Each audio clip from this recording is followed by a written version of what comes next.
Hello everyone. Today in this lecture we are going to derive the equation of motion by graphical method. As we all know that there are three equations of motion. First one is v is equal to u plus at. Second one is s is equal to ut plus half at square. Third one is v square is equal to u square plus 2as. So सबसे पहले हम कौन सी derive करेंगे? First equation of motion v is equal to u plus a t. इसके लिए हम क्या कंसीडर करेंगे? Velocity time graph of a body. ठीक है, इसमें क्या होगा? जो बॉडी है इनिशियली रेस्ट पे नहीं होगी, मतलब उसकी कुछ ना कुछ इनिशियल वेलोसिटी होगी विच इज़ रिप्रेजेंटेड बाय ओ ए. ओ ए किसको रिप्रेजेंट कर रहा है? हमारी इनिशियल वेलोसिटी के बाद. After this body traveled with uniform rate means uniform acceleration, okay, from point A to B. अब हम क्या करेंगे? पॉइंट B और C को ज्वाइन कर देंगे और A और D को हम क्या कर देंगे? ज्वाइन कर देंगे. और इस ग्राफ में जो हमारी BC है वो किसको रिप्रेजेंट कर रही है? वेलोसिटी V यानी फाइनल वेलोसिटी को रिप्रेजेंट कर रही है. ठीक है, अब हमें इस ग्राफ से क्या क्या मिल गया? हमें फाइनल वेलोसिटी मिल गई, हमें इनिशियल वेलोसिटी मिल गई, हमें टाइम मिल गया. यहाँ पे जो OC है वो किसको रिप्रेजेंट कर रहा है? टाइम T को. ओके, तो from graph we write that BC is equal to BD plus DC. लिख सकते हैं ना, जो हमारी BC है वो BD प्लस DC हम लिख सकते हैं, है ना, ये रहा. इसके बाद हमें BC पता है किसके इक्वल है? ग्राफ से देख सकते हैं हमारी BC है वो फाइनल वेलोसिटी V के इक्वल है ना, लिख सकते हैं. तो इक्वेशन क्या बन जाएगी हमारी? V is equal to BD plus DC. Okay, अब हमें पता है जो हमारी DC है, ग्राफ से हम देखते हैं जो हमारी DC है ना, जो हमारी DC है वो किसके इक्वल है? हमारी जो DC है, जो हमारी DC है वो किसके इक्वल है? OA के इक्वल है ना, OA के इक्वल है. तो जो हमारी OA है और वो किसके इक्वल है? इनिशियल वेलोसिटी के U के इक्वल है.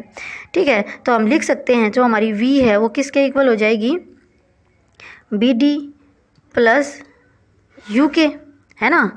ये इक्वेशन हमारी बन जाएगी. अब हम क्या करेंगे? BD की वैल्यू को फाइंड करेंगे.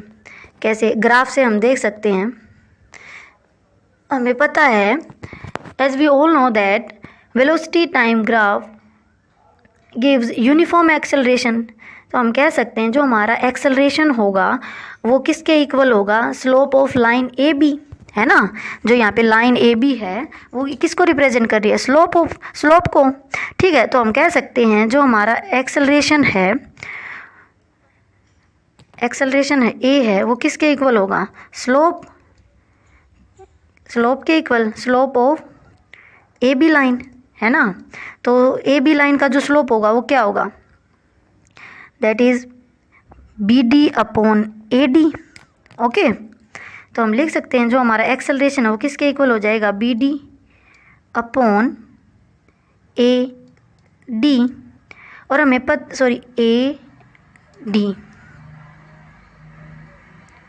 AD.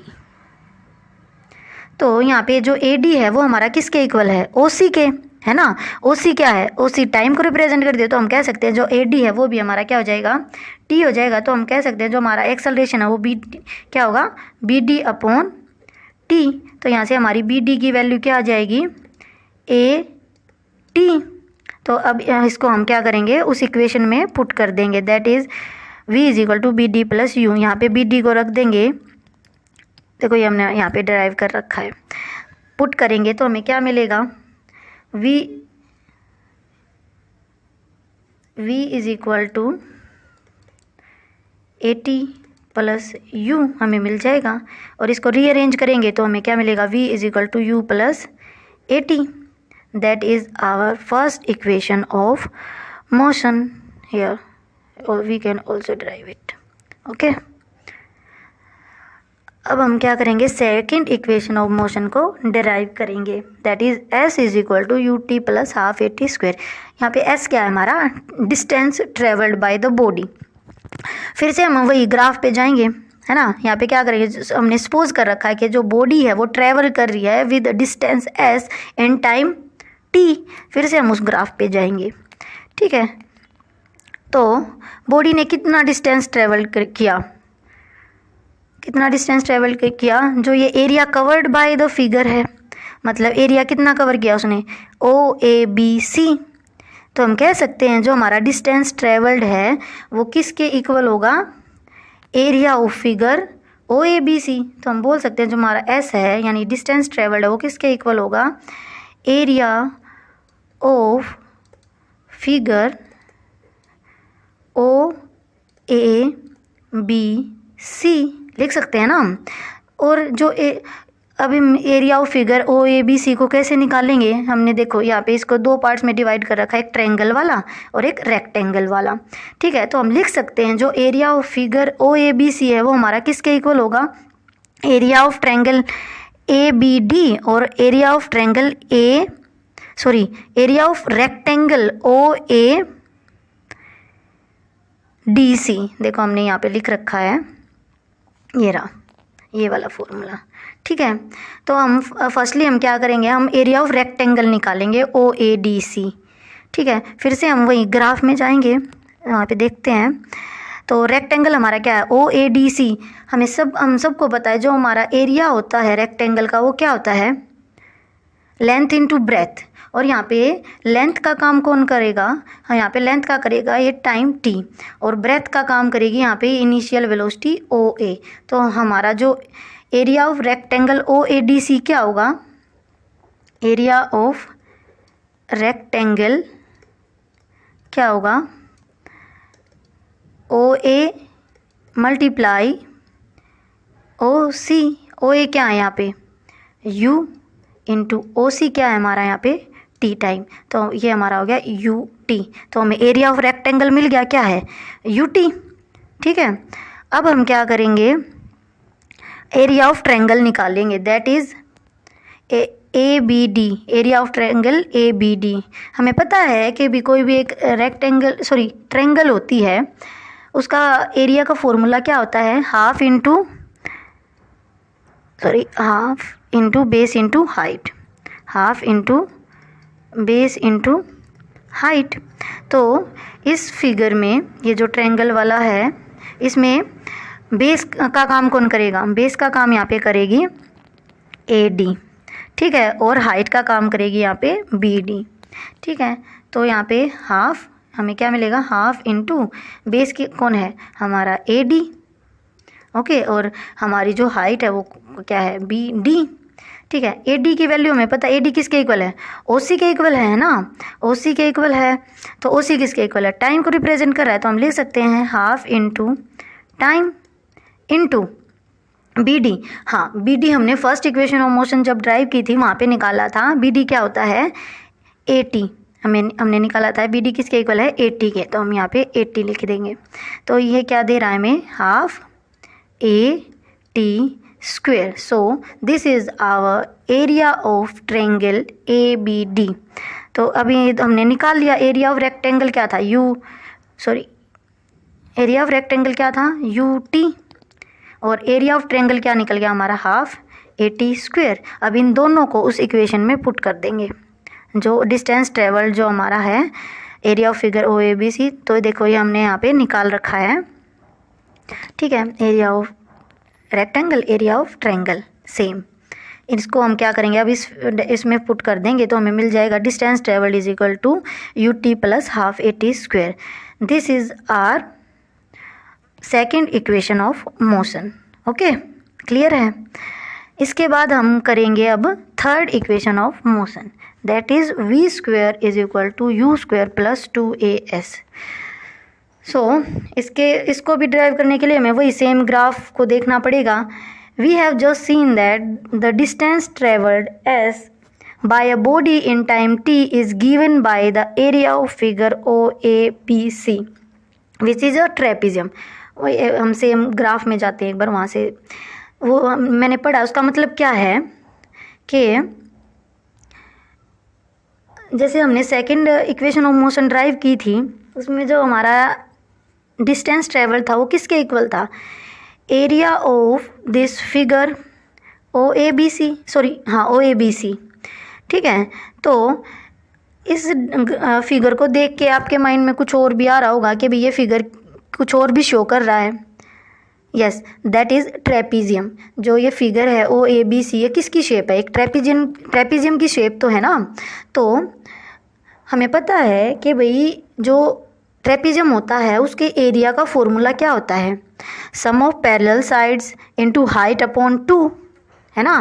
तो अब यहाँ पे क्या हो सकता है, जो हमारा डिस्टेंस ट्रेवल्ड है उसको हम ये भी तो लिख सकते हैं ना, जो डिस्टेंस ट्रेवल्ड एस है वो किसके इक्वल है, एरिया ऑफ ट्रेपीजियम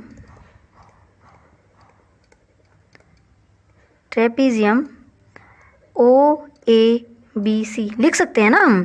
तो और हमारे जो ट्रेपीजियम के एरिया का फॉर्मूला क्या होता है, sum of parallel sides into height upon 2। यहाँ पे पैरेलल साइड्स कौन है, इस फिगर में पैरेलल साइड कौन सी है, ओ ए और ये बी सी। यहाँ पे पैरेलल साइड्स का काम करेंगी तो हम लिख सकते हैं sum of parallel side that is O A plus B C. Okay, और इनटू हाइट यहाँ पे क्या है, हाइट का काम कौन करेगा यहाँ पे, हमारा ओ सी यानी टाइम। ठीक है, तो अभी हम यहाँ पे लिख सकते हैं मल्टीप्लाई ओ सी और डिवाइड में क्या चल रहा है हमारा 2। ठीक है, समझ में आ गया। अब हम इनकी वैल्यू पुट करेंगे। ओ ए क्या है, ओ ए किसको रिप्रेजेंट कर रहा है, यहाँ पे ओ ए हमारा फिगर में हमें पता है इनिशियल वेलोसिटी को रिप्रेजेंट करता है, तो यहाँ पे हम लिख देंगे यू। और बी सी किसको रिप्रेजेंट कर रहा है, हमने फिगर में देखा है फाइनल वेलोसिटी को, दैट इज़ वी। ठीक है, अब हम यहाँ पे वी बी सी की वैल्यू रख देंगे, वी। ठीक है, और ओ सी क्या है, ओ सी हमारी हाइट को रिप्रेजेंट कर रहा है। ओ सी किसके इक्वल है, टाइम टी के, तो यहाँ पे रख देंगे हम टी और डिवाइड बाय 2। ये हमारा किसका हो गया, डिस्टेंस ट्रेवल का फॉर्मूला। अब हम क्या करेंगे, ये जो टी है इसको एलिमिनेट करेंगे, इस टी को यहाँ से हटा देंगे। कैसे, हमने first equation of motion derive करी थी, that is v is equal to u plus a t. तो यहाँ से हमें क्या मिल जाएगा, a t is equal to v minus u, और यहाँ से टी हमें क्या मिल जाएगा, v minus u upon a. ठीक है, अब हम यहाँ से हमें क्या मिल गया, हमें टी की वैल्यू मिल गई, और इस टी की वैल्यू को हम यहाँ पे इस इक्वेशन में पुट कर देंगे। ठीक है,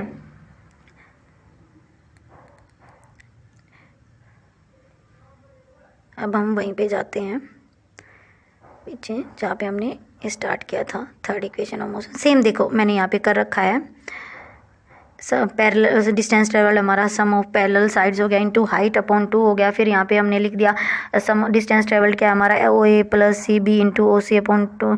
ठीक है, और फिर हमने O A plus C B की वैल्यू लिख दी u plus v, O C हमारा टी हो गया, है ना। और यहाँ पे पुट कर दिया तो हमें यही सॉरी यहाँ पे हमें मिल गया, ये रहा s is equal to u plus, यहाँ से हमने टी को एलिमिनेट कर दिया, टी की वैल्यू हमारी ये आ गई थी, है ना। अब हम क्या करेंगे, इस टी की वैल्यू को यहाँ पे इक्वेशन नंबर 5 में पुट कर देंगे, तो हमें क्या मिलेगा, s is equal to u plus v into t हमारा क्या है, v minus u upon a, और साथ में हमारा 2 चल रहा है डिवाइड में, है ना। ये हो गया। अब जो हमारी ये ऊपर की जो है टर्म है that is u plus v into v minus u, इसको हम क्या लिख सकते हैं, इसको हम लिख सकते हैं v square minus u square upon 2a। कैसे, हमने वो आइडेंटिटी पढ़ी है ना, that is a plus b into a minus b is equal to a square minus b square. उस आइडेंटिटी का हम यहाँ पे यूज़ करेंगे और हम लिख सकते हैं, देखो ये आइडेंटिटी है a plus b is equal to a plus b into a minus b is equal to a square minus b square. इस आइडेंटिटी का यूज़ करके हमने इसको ये लिख दिया v square minus u square, और इसको हम वहाँ पे पुट कर देंगे। ठीक है। और अब हम क्या करेंगे, ये जो 2a है डिवाइड में इस v square minus u square के, इसको हम उस साइड ले जाएंगे तो हमें मिल जाएगा 2as is equal to v square minus u square up, ठीक है। और यू स्क्वायर उसको भी इस साइड ले जाएंगे, वहाँ पे जाके पॉजिटिव हो जाएगा, तो हम लिख सकते हैं v square is equal to u square plus 2as। So this is our third equation of motion, that is v square is equal to u square plus 2as. That's enough for the day. I hope कि आपको ये तीनों equation of motion है समझ में आई होगी। Okay अगर आपको मेरी ये वीडियो पसंद आई हो तो मेरे चैनल विशाल स्टडीज़ को सब्सक्राइब करें और बेल आइकन को प्रेस करें ताकि आपको आने वाली हर वीडियो की नोटिफिकेशन मिल सके। और इस वीडियो को ज़्यादा से ज़्यादा लाइक और शेयर करें और कमेंट करना ना भूलें। Thank you.